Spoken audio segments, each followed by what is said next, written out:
NCAA football win total series. We are still in Conference USA, and we are with the newest FBS program, Kennesaw State.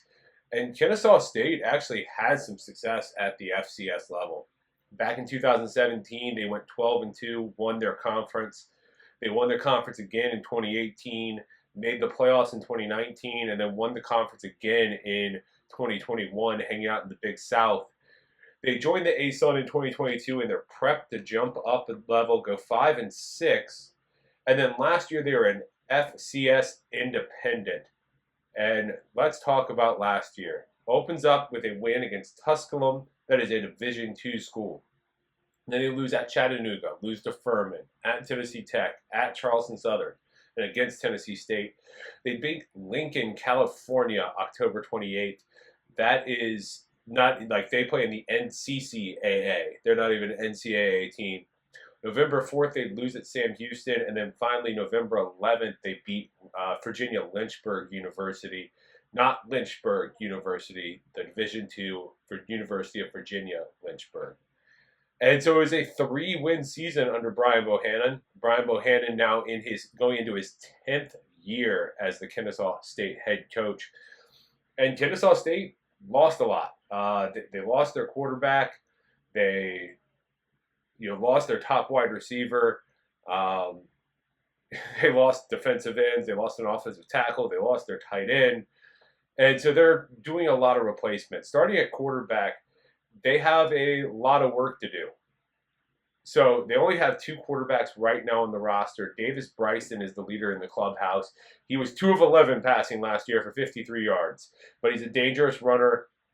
Only behind him, Braden Bohannon. That is the coach's son. That is their entire quarterback room right now. Wide receiver. Again, not much working on there. This is a run-first team. Michael Benefield should lead the backfield. They also have Alexander Gids and Josiah Clemens, who can both move well outside. Offensive line was okay last year. Not great. They do have Nate Wright, who's a pretty good tackle. Deron Willis is the veteran on the other side. There's big guys in the center. They're going to have to run the ball. They just don't have a lot in the passing game. Defense last year did all right. Linebacking core is pretty good. All 3 starters from the starters from the defensive end are back. They bring back Denelius Johnson, who was good in the middle. They bring back Tyler Scott, who is a defensive tackle who's pretty good. Their front 7 should be solid.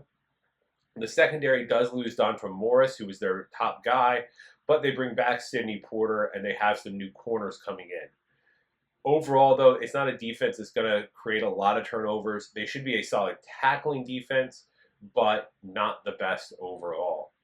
We look at their schedule. They open up August 31st at UTSA. That's probably going to be a loss. September 7th, they're at home against Louisiana.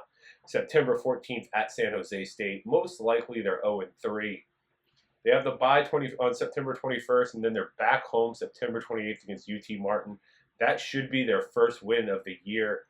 October 4th, Jacksonville State, probably a loss, then another bye.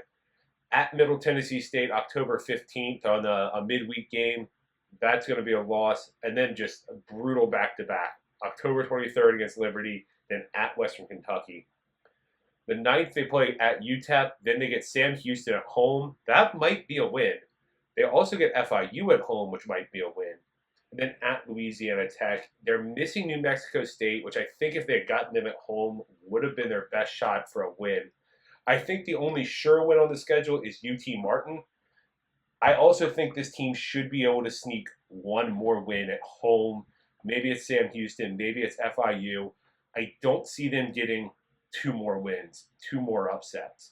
So we look at the win total everywhere. It's sitting at 2.5. Most places have it even money on each side, or even juice on each side. If not, they have the under favored. There is one that doesn't, though, and that is Bet Rivers, or the Combi books, and the under 2.5 was sitting at -106. So if you can't get if you don't have that, take the -110 at FanDuel. But we're going to go ahead and lock in under 2.5 at -106 for this one. If you like this content, leave a comment, share it with your friends, hit the like button, and we'll see you next time.